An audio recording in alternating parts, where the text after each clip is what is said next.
Um novo mundo, o despertar de uma nova consciência. Eckhart Tolle. Capítulo 3. A essência do ego.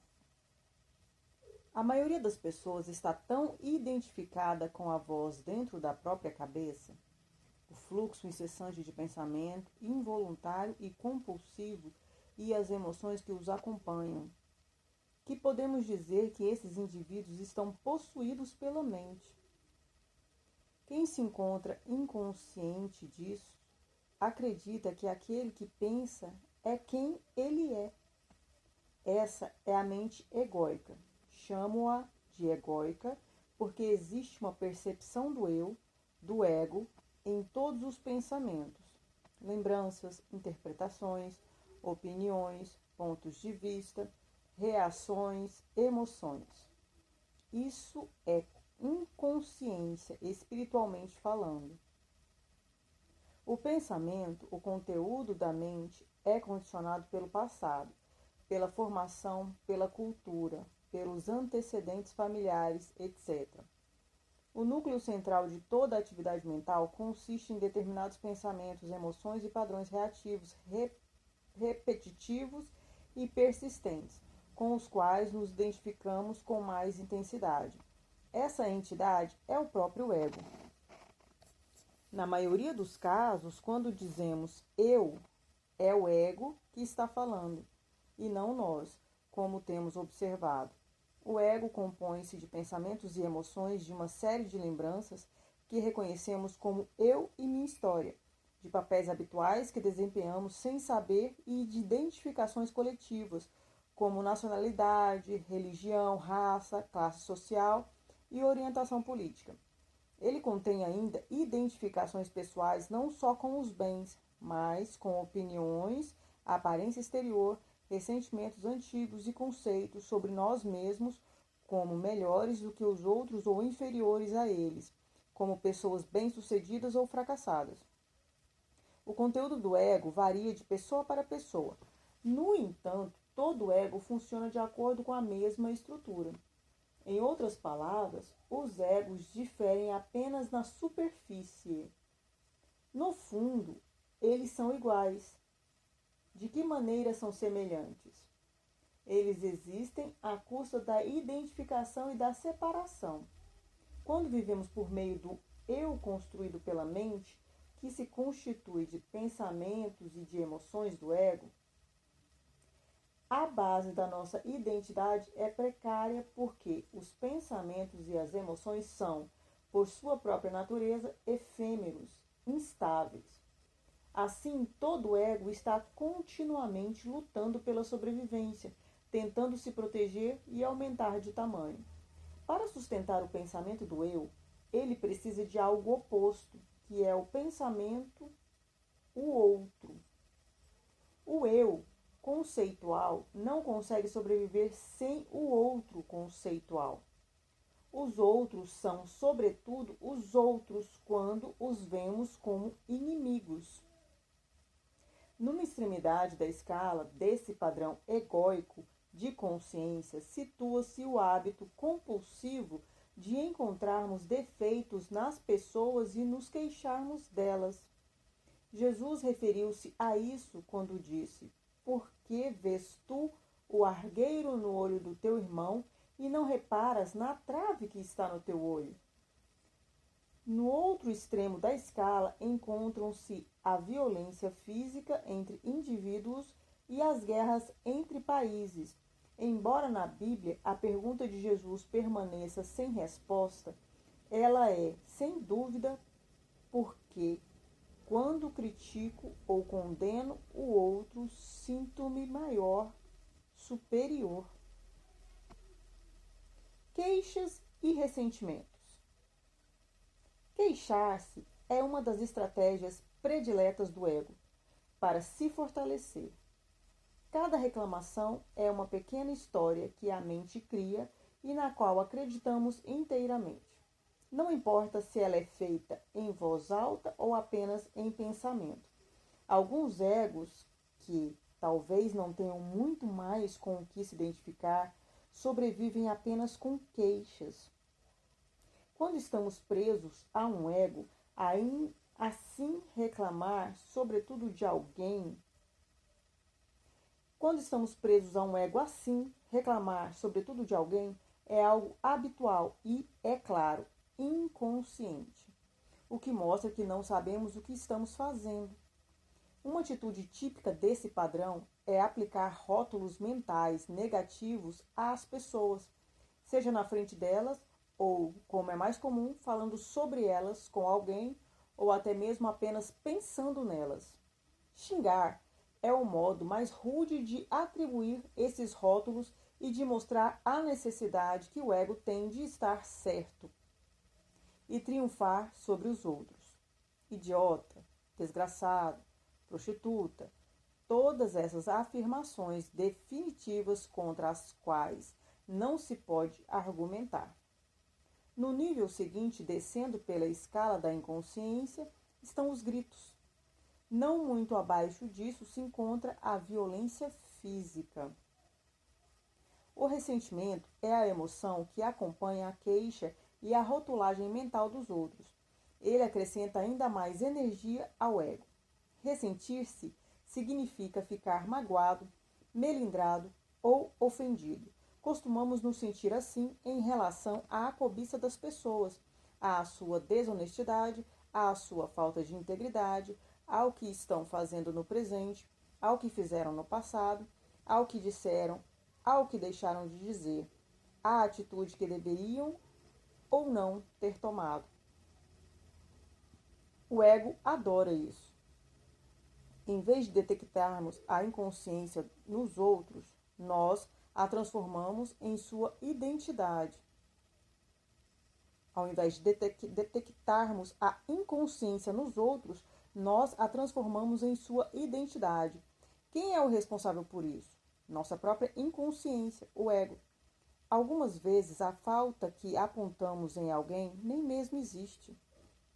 Ela pode ser um erro total de interpretação, uma projeção feita por uma mente condicionada a ver inimigos e a se considerar sempre certa ou superior. Em outras ocasiões, a falta pode ter ocorrido, contudo, se nos concentrarmos nela, às vezes excluindo todo o resto, nós a tornamos maior do que é. E dessa maneira fortalecemos em nós mesmos aquilo a que reagimos no outro. Não reagir ao ego das pessoas é uma das maneiras mais eficazes de não nos superarmos nosso próprio. Não reagir ao ego das pessoas é uma das maneiras mais eficazes de não só superarmos nosso próprio ego, como também de dissolver o ego humano coletivo. No entanto, só conseguimos nos abster de reagir quando somos capazes de reconhecer o comportamento de alguém como originário do ego, como uma expressão do distúrbio coletivo da espécie humana. Quando compreendemos que não se trata de nada pessoal, a compulsão para reagir desaparece. Não reagindo ao ego, muitas vezes podemos fazer aflorar a sanidade nos outros, que é a consciência não condicionada, em oposição à consciência condicionada. Em determinadas ocasiões, talvez precisamos tomar providências práticas para nos proteger de pessoas profundamente inconscientes. Isso é algo que temos condições de fazer sem torná-las nossas inimigas. Nossa maior defesa, contudo, é sermos conscientes. Alguém passa a ser um inimigo quando personalizamos a inconsciência que é o ego. A não reação não é fraqueza, mas força. Outra palavra para não reação é perdão. Perdoar é ver além, ou melhor, é enxergar através de algo. É ver, através do ego, a sanidade que há em cada ser humano como sua essência. O ego adora reclamar e se ressente não só de pessoas como de situações. O que podemos fazer com alguém também conseguimos fazer com uma circunstância, transformá-la no inimigo. Os pontos implícitos são sempre: isso não deveria estar acontecendo, não quero estar aqui, estou agindo contra a minha vontade, o tratamento que estou recebendo é injusto. E é claro, o maior inimigo do ego, acima de tudo, isso é, o momento presente, ou seja, a vida em si. Não confunda a queixa com a atitude de informar alguém de uma falha ou de uma deficiência para que elas possam ser sanadas. Além disso, abster-se de reclamar não corresponde necessariamente a tolerar algo de má qualidade, nem um mau comportamento. Não há interferência do ego quando dizemos ao garçom que a comida está fria e precisa ser aquecida, desde que nos atenhamos aos fatos que são sempre neutros. Como você se atreve a me servir uma sopa fria? Isso é se queixar. Nessa situação existe um eu que adora se sentir pessoalmente ofendido pela comida fria e ele aproveitará esse fato ao máximo. Um eu que aprecia apontar o erro de alguém. A reclamação a que me refiro está a serviço do ego e não na mudança. Algumas vezes fica óbvio que o ego não deseja que algo se modifique para que possa continuar se queixando. Veja se você consegue capturar, ou melhor, perceber, a voz na sua cabeça. Talvez no exato instante em que ela esteja reclamando de algo e reconhecê-la pelo que ela é. A voz do ego, não mais do que um padrão mental condicionado, um pensamento. Sempre que a observar, compreenderá que você não é ela, e sim aquele que tem consciência dela. Na verdade, você é a consciência que está consciente da voz. Atrás, em segundo plano, está a consciência. À frente se situa a voz, aquele que pensa. Dessa maneira, você estará se libertando do ego, livrando-se da mente não observada. No momento em que você se tornar consciente do ego, a rigor, ele não será mais o ego, e sim um velho padrão mental condicionado. O ego implica inconsciência. Ele e a consciência não conseguem coexistir. O velho padrão mental ou hábito mental pode sobreviver e se manifestar por um tempo, porque tem o impulso de milhares de anos de inconsciência humana coletiva atrás de si. No entanto, toda vez que é reconhecido, ele se enfraquece. A atitude reativa e o rancor. Embora o ressentimento costume ser a emoção que acompanha a queixa, ele também pode vir junto com uma emoção forte, como a raiva ou outra forma de contrariedade. Dessa maneira, torna-se mais carregado energeticamente. A reclamação, então, se transforma numa atitude reativa, outra maneira que o ego encontra de se fortalecer.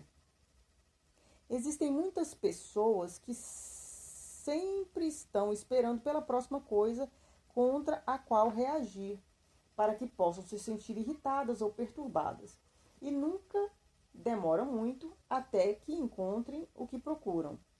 Isso é um insulto? Como você ousa? Estou profundamente magoado com isso, é o que costumam dizer. Elas são viciadas em se aborrecer e se encolerizar, enquanto os outros funcionam como uma droga. Pela reação a isso ou aquilo, afirmam e intensificam sua percepção do eu. Um ressentimento antigo é chamado de rancor. Carregar um sentimento desse tipo é estar permanentemente no estado do contra. E é por isso que o rancor constitui uma parte significativa do ego de muita gente. Quando coletivo, ele pode sobreviver por séculos na psique de um país ou de uma tribo e alimentar um ciclo interminável de violência. Um rancor é uma forte emoção negativa ligada a um acontecimento ocorrido no passado, algumas vezes distante, que é mantido vivo pelo pensamento compulsivo que reconta a história, na cabeça ou em voz alta, do que alguém me fez ou do que alguém nos fez. Esse sentimento também é capaz de contaminar outras áreas da vida. Por exemplo, enquanto pensamos sobre o rancor e os sentimentos, sua energia emocional nefasta pode distorcer nossa percepção de um acontecimento que está ocorrendo naquele momento ou influenciar a maneira como falamos com alguém no presente ou nosso comportamento em relação a essa pessoa. Um rancor profundo é suficiente para afetar vários aspectos da vida e nos manter nas garras do ego. É preciso honestidade para verificarmos se ainda guardamos rancores, se existe alguém na nossa vida que não conseguimos perdoar completamente, um inimigo. Caso você esteja nessa situação, tome consciência do rancor tanto no nível do pensamento quanto no nível emocional, ou seja, conscientize-se dos pensamentos que mantêm a continuidade desse sentimento negativo e sinta a emoção, que é a reação do corpo a esses pensamentos. Não tente deixar o rancor de lado. Tentar perdoar não dá certo. O perdão acontece de modo natural quando entendemos que o rancor não tem outro propósito a não ser se fortalecer ou fortalecer uma falsa percepção do eu, ou seja, possibilitar a existência do ego. Compreender é libertar-se. O ensinamento de Jesus sobre perdoar os inimigos trata, em essência, de desfazer uma das principais estruturas egóicas da mente humana. O passado não tem força para nos impedir de viver no estado de presença agora. Apenas o rancor em relação ao passado pode fazer isso. E o que é o rancor? A bagagem de velhos pensamentos e antigas emoções. Estar certo e tornar o outro errado. Queixar-se, assim como encontrar erros nos outros ou assumir uma atitude reativa, fortalece o sentido de limite e de separação característico do ego e do qual ele depende para sobreviver. Mas todas essas ações também o reforçam de outra maneira, dando-lhe uma sensação de superioridade que o faz se expandir. Talvez não fique claro de imediato de que modo as queixas, por exemplo, sobre trânsito, políticos, cobiça, incompetência, colegas de trabalho ou ex-cônjuge, podem nos proporcionar esse sentimento de superioridade. E há uma explicação para isso. Quando nos queixamos, subentende-se que estamos certos, enquanto a pessoa ou situação da qual reclamamos ou a qual reagimos está errada. Nada fortalece mais o ego do que estar certo. Isso o identifica com uma posição mental, uma perspectiva de opinião, um julgamento, uma história. Obviamente, para termos razão, é necessário que alguém esteja errado. Assim, o ego adora apontar a falha para que possa mostrar que está certo.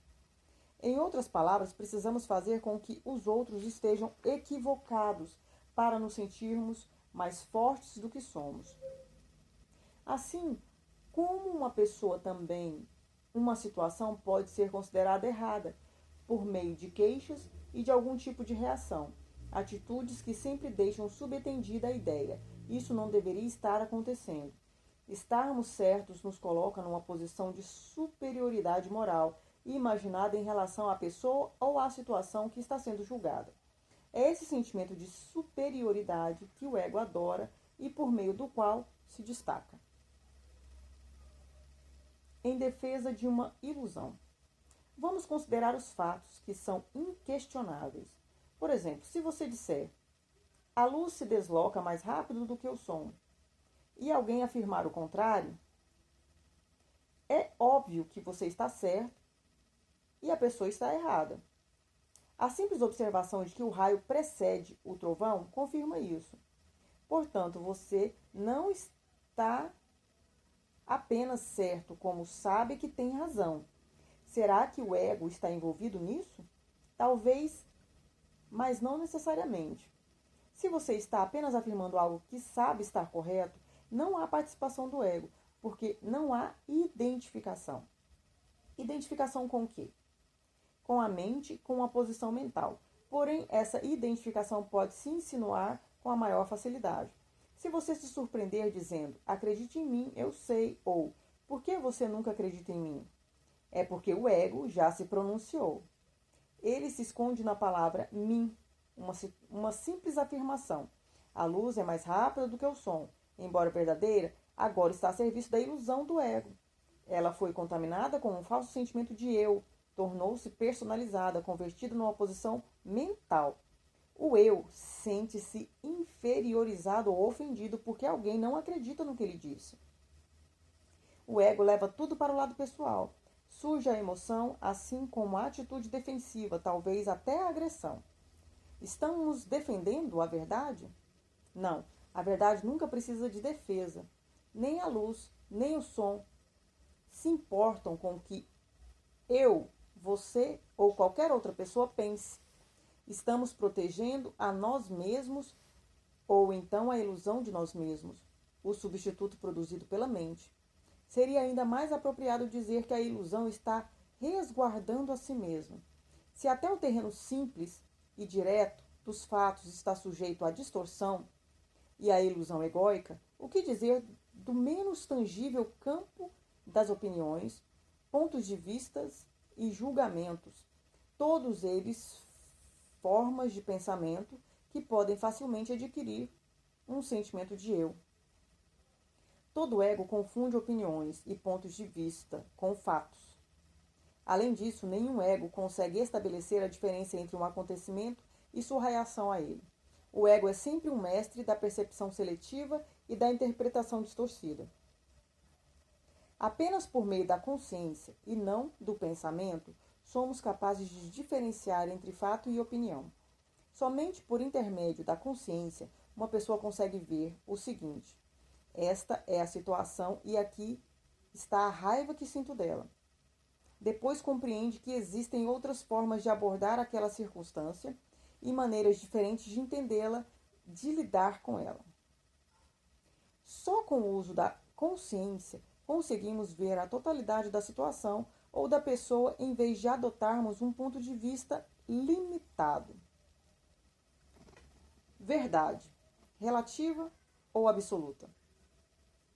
Fora do terreno dos fatos simples e verificáveis, a certeza, estou certo e você errado, é perigosa para os relacionamentos pessoais, bem como para as interações entre países, tribos, religiões e assim por diante.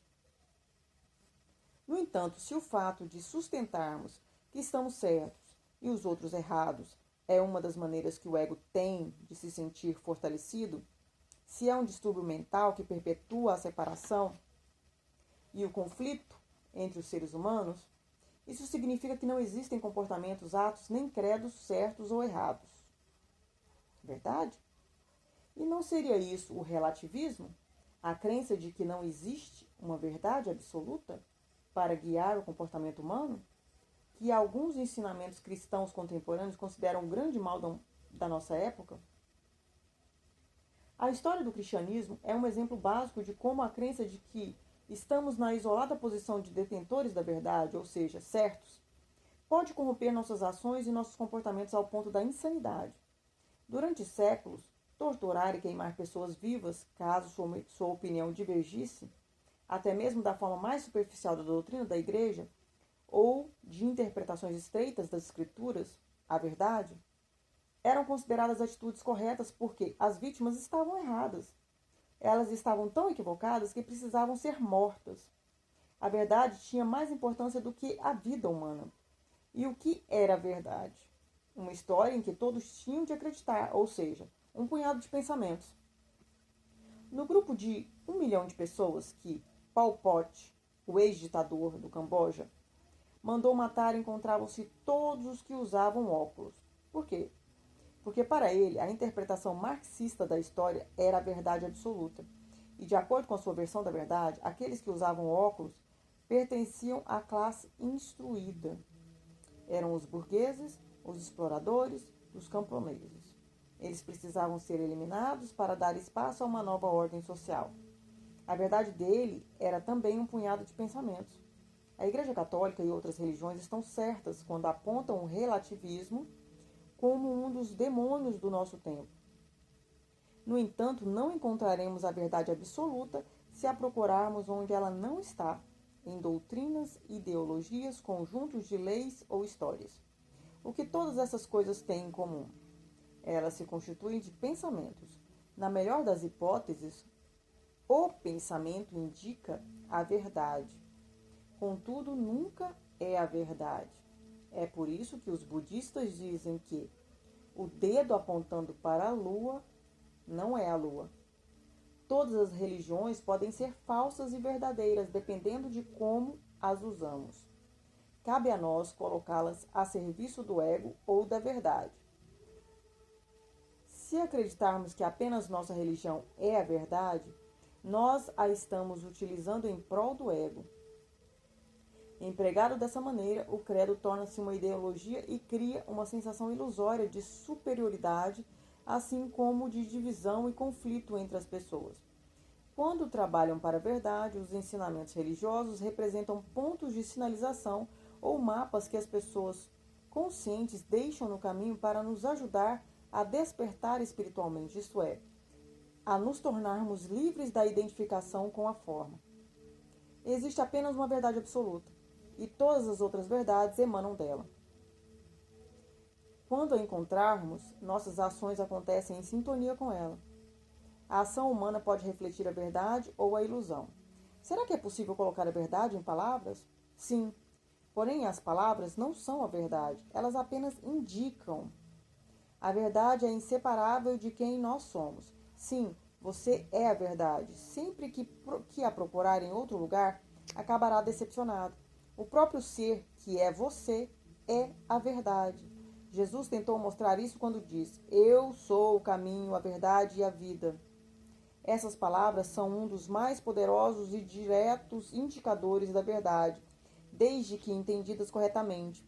Se mal interpretadas, tornam-se um grande obstáculo. Jesus fala do ser mais interior, da essência da identidade de cada homem ou mulher, na verdade, de toda forma de vida. Ele se refere à vida que nós somos. Alguns místicos cristãos chamam isso de o Cristo interior. Os budistas o denominam natureza de Buda. Para os hinduístas, é o Atman, a essência divina. Quando entrarmos em contato com essa dimensão que trazemos dentro de nós, e isso é o nosso estado natural e não uma conquista milagrosa, todas as ações que praticamos e os relacionamentos que estabelecemos refletem o estado de unificação com a vida, única que sentimos em nosso interior. Isso é amor. Leis, mandamentos, normas e regulamentos são necessários para aqueles que estão separados de quem eles são, da sua verdade interna. Essas regras destinam-se a evitar os piores excessos do ego, porém, em geral, não são capazes sequer de fazer isso. Ame e faça o que quiser, disse Santo Agostinho. As palavras não conseguem chegar mais perto da verdade do que isso. O ego não é pessoal. Num nível coletivo, o modelo mental, estamos certos, eles estão errados, está particularmente entrincheirado naqueles lugares do mundo onde o conflito entre dois lados, que podem ser países, raças, tribos, religiões ou ideologias, é muito antigo, extremo e endêmico. Ambos estão igualmente identificados com sua própria perspectiva e sua própria história, isto é, com o pensamento. Os dois são incapazes de perceber que a outra perspectiva, outra história, possa existir e também ser válida. O escritor israelense Y. Halevi fala da possibilidade de conciliar uma narrativa competitiva. No entanto, em muitos pontos do globo, as pessoas ainda não são capazes de fazer isso, ou não querem agir assim. As duas partes julgam-se detentoras da verdade. Cada uma delas se considera vítima e classifica o outro como mal. Como o conceitualizam e desumanizam, vendo-o como inimigo, são capazes de matá-lo e infligir-lhe todo tipo de violência, ainda que se trate de crianças sem sentir sua humanidade e seu sofrimento. Ficam aprisionados numa espiral insana de cometer atos terríveis e sofrer o revide, ação e reação. Portanto, torna-se óbvio que o ego humano, em seu aspecto coletivo como nós contra eles, e até mesmo mais doentio do que o ego individual, embora o mecanismo de ambos seja idêntico, a maior parte da violência que os seres humanos infligiram a si mesmos não foi obra de criminosos nem de indivíduos mentalmente perturbados, mas de cidadãos normais, respeitáveis a serviço do ego coletivo. Alguém poderia até dizer que, nesse planeta, normal equivale a louco. O que se encontra na raiz dessa insanidade? A completa identificação com o pensamento e a emoção, isto é, o ego. A cobiça, o egoísmo, a exploração, a crueldade e a violência ainda são dominantes em todas as partes do mundo. Quando não reconhecemos esses elementos como manifestações individuais e coletivas de um distúrbio básico ou de uma doença mental, caímos no erro de personalizá-los. Construímos uma identidade conceitual para o indivíduo ou grupo e dizemos: é isso que ele é isso que eles são.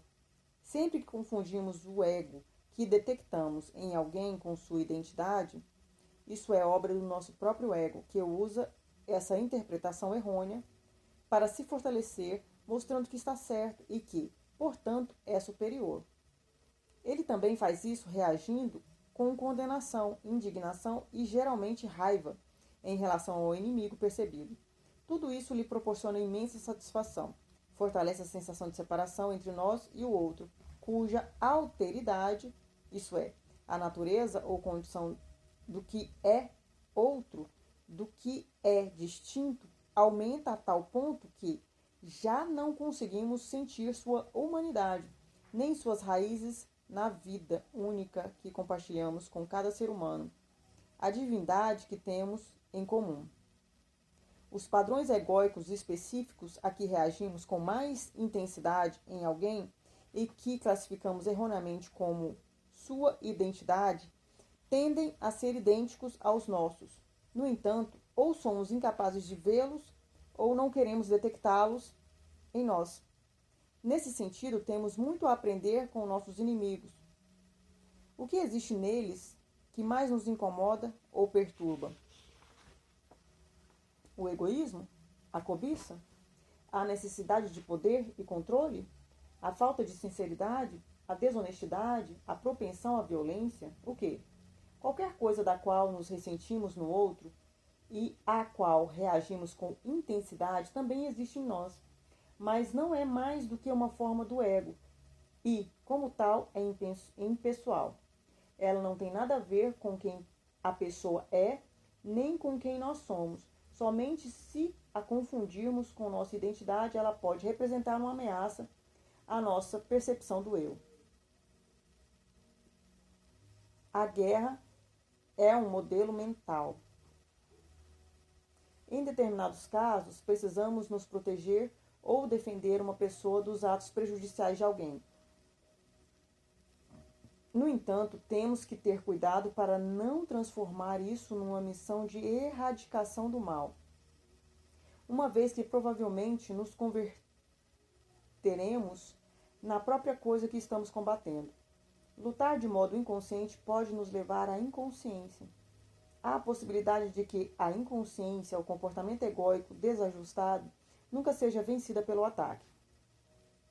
Mesmo se derrotarmos o oponente, ela simplesmente se transferirá para nós ou esse adversário reaparecerá num novo disfarce.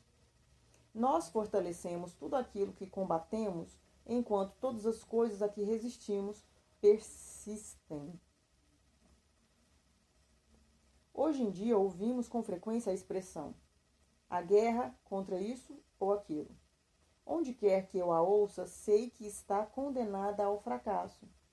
Há a guerra contra as drogas, a guerra contra o crime, a guerra contra o terrorismo, a guerra contra o câncer, a guerra contra a pobreza e assim por diante. Por exemplo, apesar da luta contra o crime e as drogas, tem havido um aumento impressionante no número de crimes e de delitos relacionados às drogas nos últimos 25 anos. Nos Estados Unidos, por exemplo, a população carcerária passou de 300 mil detentos em 1980 para 2,1 milhões em 2004. A guerra contra as doenças nos deu, entre outras coisas, os antibióticos. A princípio, muitos especialistas concordam que o uso disseminado e indiscriminado desses remédios criou uma bomba relógio e que as espécies de bactérias resistentes a eles provavelmente causarão um ressurgimento dessas moléstias, talvez até com epidemias.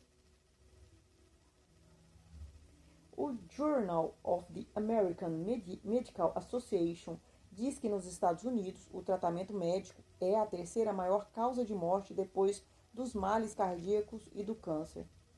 A homeopatia e a medicina chinesa são dois exemplos de métodos de tratamento alternativo que não consideram as doenças inimigos e, portanto, não criam novas enfermidades. A guerra é um modelo mental e toda a ação que resulta dela tanto pode fortalecer o inimigo, o mal percebido, ou quando ela é vencida, criar um novo adversário, um mal que pode ser idêntico ao que foi derrotado ou até pior do que ele. Existe uma profunda inter-relação entre o nosso estado de consciência e a realidade externa. Quando nos encontrarmos sob o domínio de um modelo mental, como o da guerra, nossas percepções se tornam extremamente seletivas e distorcidas. Em outras palavras, só vemos aquilo que queremos ver e assim interpretamos tudo errado. É fácil imaginar que tipo de ação decorre dessa espécie de engano. Se você não quiser imaginá-la, observe as notícias na televisão hoje à noite. Reconheça o ego pelo que ele é, um distúrbio coletivo, a insanidade da mente humana. Quando o identificamos pelo que ele é, deixamos de interpretá-lo erroneamente como a identidade de uma pessoa e temos mais facilidade em não adotar uma atitude reativa em relação a ele. Já não o tomamos como algo pessoal. Não existe queixa, culpa, acusação nem ação equivocada. Ninguém está errado. É apenas o ego em alguém, só isso. A compaixão surge quando compreendemos que todas as pessoas sofrem do mesmo distúrbio mental, algumas delas de forma mais aguda do que outras. Assim, paramos de nutrir o conflito que faz parte de todos os relacionamentos egóicos. E o que o alimenta? A atitude reativa com ela. O ego prospera. Queremos paz ou conflito? Desejamos paz? Não existe ninguém que não a queira. Ainda assim, há algo em nós que impede o conflito, o enfrentamento. Talvez você não seja capaz de perceber isso nesse instante. Pode ser que tenha que esperar por uma situação ou até mesmo por um pensamento que dispare uma reação da sua parte. Alguém que o acuse de algo, que não o reconheça, que se intrometa no seu território, que questione sua maneira de fazer as coisas, que provoque uma discussão sobre dinheiro, etc. Diante de uma circunstância desse tipo, você consegue sentir o imenso impulso de força que começa a atravessá-lo. O medo que talvez esteja sendo mascarado por raiva ou hostilidade é capaz de ouvir sua própria voz se tornando áspera, estridente? Tem consciência que sua mente está correndo para defender a posição dela, justificar, atacar, condenar? Em outras palavras, tem capacidade de despertar nesse momento de inconsciência?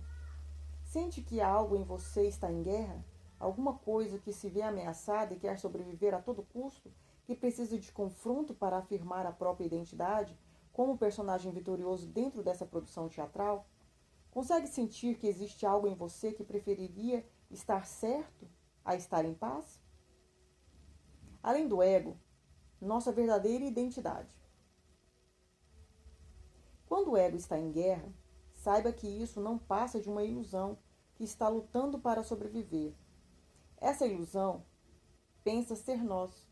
A princípio não é fácil estarmos lá como testemunhas no estado de presença, sobretudo quando o ego se encontra nessa situação ou quando um padrão emocional do passado é ativado.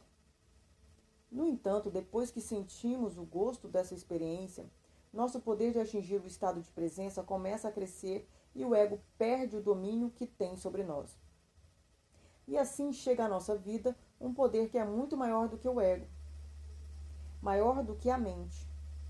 Tudo o que precisamos para nos livrar do ego é estarmos conscientes dele, uma vez que ele e a consciência são incompatíveis. A consciência é o poder oculto dentro do momento presente. É por isso que podemos chamá-la de presença.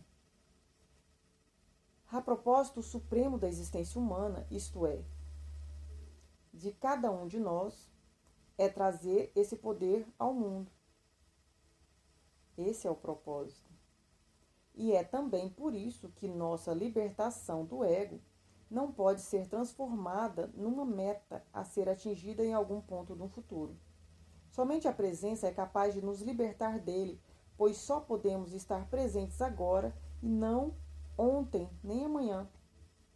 Apenas ela consegue desfazer o passado em nós e assim transformar nosso estado de consciência. O que é a compreensão da espiritualidade? A crença de que somos espíritos? Não, isso é um pensamento. De fato, ele está um pouco mais próximo da verdade do que a ideia de que somos a pessoa descrita na nossa certidão de nascimento, mas ainda assim é um pensamento. A compreensão da espiritualidade é ver com clareza que o que nós percebemos, vivenciamos, pensamos ou sentimos não é, em última análise, quem somos, que não podemos nos encontrar em todas essas coisas, que são transitórias e se acabam continuamente. É provável que Buda tenha sido o primeiro ser humano a entender isso, e dessa maneira, anatta, a noção do não-eu, se tornou um dos pontos centrais de seus ensinamentos. E quando Jesus disse, negue-se a si mesmo, sua intenção era afirmar, negue, e assim desfaça a ilusão do eu. Se eu, o ego, fosse de fato quem somos, seria um absurdo negá-lo. O que permanece é a luz da consciência sob a qual percepções, sensações, pensamentos e sentimentos vêm e vão. Isso é, o ser, o mais profundo, o verdadeiro eu. Quando sabemos que somos isso, qualquer coisa que ocorra na nossa vida deixa de ter importância absoluta para adquirir importância apenas relativa. Respeitamos os acontecimentos, mas eles perdem sua seriedade plena, seu peso. A única coisa que faz diferença realmente é isto. Podemos sentir nosso ser essencial, o eu sou, como pano de fundo da nossa vida o tempo todo? Para ser mais exato, conseguimos sentir o eu sou que somos nesse momento? Somos capazes de sentir nossa identidade essencial como consciência propriamente dita? Ou estamos nos perdendo do que acontece na mente, no mundo? Todas as estruturas são instáveis. Seja qual for a forma que assuma, a motivação inconsciente por trás do ego é fortalecer a imagem de que nós pensamos que somos o eu fantasma que passa a existir quando o pensamento, uma enorme bênção, assim como uma grande maldição, começa a dominar e obscurecer a simples e ainda assim profunda alegria da conectividade com o ser, a origem. Deus, independentemente do comportamento que o ego manifeste, a força motivadora oculta é sempre a mesma, a incessante necessidade de aparecer, ser especial, estar no controle, ter poder, ganhar atenção. E é claro, a necessidade de experimentar uma sensação de isolamento, ou seja, de oposição, de ter inimigos. O ego sempre quer alguma coisa das pessoas ou das situações. No caso dele, há sempre um plano oculto, um sentimento de ainda não é o bastante, de insuficiência e falta, que precisa ser atendido. Ele usa as pessoas e situações para conseguir o que deseja e até mesmo quando é bem sucedido, nunca fica satisfeito por muito tempo. Em geral, vive frustrado com seus objetivos. Na maior parte do tempo, a lacuna entre o eu quero e o que acontece torna-se uma fonte constante de aborrecimento e angústia. A clássica canção do Rolling Stones, I Can't Get No Satisfaction, não consigo ter satisfação, é sua música. A emoção subjacente que governa todas as atividades do ego é o medo. O medo de não ser ninguém, o medo da não existência, o medo da morte. Todas as suas ações, enfim, destinam-se a eliminar esse temor. No entanto, o máximo que o ego consegue fazer é encobri-lo temporariamente, seja com um relacionamento íntimo, a aquisição de um novo bem, ou tendo um bom desempenho numa coisa ou noutra. A ilusão nunca nos satisfaz. Apenas a verdade de quem nós somos, se compreendida, nos libertará. Por que o medo? Porque o ego surge pela identificação com a forma e, na verdade, ele sabe que nenhuma forma é permanente, que todas elas são transitórias. Assim, há sempre um sentimento de insegurança ao seu redor, mesmo que externamente ele pareça confiante. Certa vez, quando eu caminhava com um amigo numa linda reserva natural próxima a Malibu, na Califórnia, chegamos às ruínas do que fora uma casa de campo destruída pelo fogo décadas atrás. Ao nos aproximarmos da propriedade, toda cercada de árvores e de plantas magníficas, vimos ao lado da trilha uma placa que as autoridades do parque haviam colocado ali. Nela estava escrito: perigo, todas as estruturas são instáveis, comentei com meu amigo. Este é um sutra profundo, e ficamos parados, impressionados. Depois que compreendemos e aceitamos que todas as estruturas, formas, são efêmeras, até mesmo os materiais aparentemente sólidos, a paz surge dentro de nós.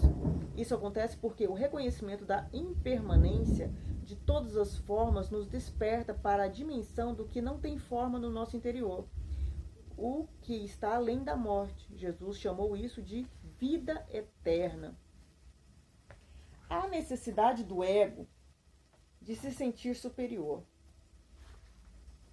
Existem muitas formas sutis do ego que, mesmo sendo tênues, podemos observar com facilidade nas pessoas e, mais importante, em nós. Lembre-se, no momento em que nos tornamos conscientes do nosso ego, essa consciência emergente é quem somos, além do ego, o eu profundo.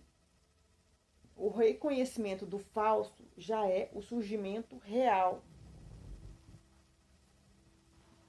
Por exemplo, imagine que você está prestes a contar uma novidade a alguém. Já sabe o que aconteceu? Não? Vou lhe dizer. Se estiver alerta o suficiente no pleno estado da presença, será capaz de detectar um rápido sentimento de satisfação dentro de si, imediatamente antes de dar a notícia, até mesmo se ela for má. Isso ocorre porque, por um breve momento, existe aos olhos do ego um desequilíbrio a seu favor na relação entre você e a outra pessoa. Durante esse instante, você sabe mais do que ela. Essa satisfação provém do ego, e ela surge porque sua percepção do eu é mais forte em comparação com outra pessoa. Ainda que o interlocutor seja o presidente ou o papa, você se sente superior a ele naquele momento porque sabe mais. Esse é um dos motivos que fazem com que muita gente se vicie em fofoca. Além disso, a fofoca costuma carregar um elemento de crítica e julgamento malicioso dos outros. Dessa forma, também fortalece o ego por meio da superioridade moral imaginada, que fica implícita em toda a apreciação negativa que fazemos de alguém. Se uma pessoa tem mais, sabe mais ou pode fazer mais do que nós, o ego se sente ameaçado porque o sentimento de menos diminui sua percepção imaginada do eu em relação a ela. Assim, ele pode tentar se recuperar procurando de algum modo criticar, reduzir ou menosprezar o valor das capacidades, dos bens ou dos conhecimentos desse indivíduo. Ou pode mudar de estratégia. Em vez de competir, vai se valorizar por meio da associação com essa pessoa, caso ela seja considerada importante aos olhos dos outros. Ego e fama.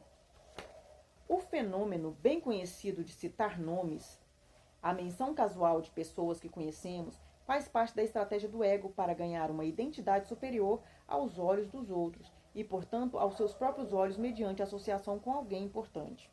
O mal de ser famoso é que a verdadeira identidade do indivíduo torna-se totalmente obscurecida por uma imagem mental coletiva. A maioria das pessoas que se aproxima de alguém célebre quer melhorar a própria identidade, a imagem mental de que elas são, por meio dessa associação. Talvez elas até ignorem o fato de que não estão interessadas no indivíduo famoso, e sim apenas em fortalecer a sua percepção ficcional do eu. Acreditam que, por meio dele, podem ser mais, tentam se completar por intermédio dele, ou da sua imagem mental como alguém de renome, uma identidade conceitual coletiva inquestionável. A supervalorização absurda da fama é simplesmente uma das muitas manifestações da loucura egóica do nosso mundo. Algumas celebridades caem no mesmo erro e se identificam com a ficção coletiva, isto é, com a imagem que as pessoas e a mídia criaram delas. e começam a se considerar de fato superiores aos réis mortais. O resultado disso é que elas se tornam cada vez mais alienadas de si mesmas e dos outros, mais infelizes e mais dependentes da continuidade da sua popularidade. Cercadas apenas por pessoas que se alimentam da sua autoimagem inflada, mostram-se incapazes de estabelecer relacionamentos verdadeiros. Albert Einstein foi admirado quase como sobre-humano e acabou se tornando uma das pessoas mais famosas do planeta. Nunca se identificou com a imagem que a mente coletiva criou dele. Permaneceu humilde, sem ego. E chegou a dizer o seguinte: uma contradição grotesca entre o que as pessoas consideram ser minhas conquistas e habilidades e a realidade de quem eu sou e do que sou capaz. É por esse motivo que um indivíduo famoso tem dificuldade para estabelecer um relacionamento verdadeiro com as pessoas. Uma relação autêntica é aquela que não é dominada pelo ego, que está sempre voltada para a construção da sua imagem e para a busca do eu. Num relacionamento genuíno, há um fluxo de atenção plena e receptiva que é dirigido a outra pessoa, e nele não cabe nenhum outro querer. Essa atenção plena é a presença, o pré-requisito para todo relacionamento autêntico. O ego age sempre da seguinte forma: ou quer alguma coisa, ou se acredita que não existe nada para obter do outro. Assume um estado de profunda indiferença e não se preocupa com ele. Assim, os três estados predominantes dos relacionamentos egóicos são o querer insatisfeito, raiva, ressentimento, acusação, queixa, e a indiferença.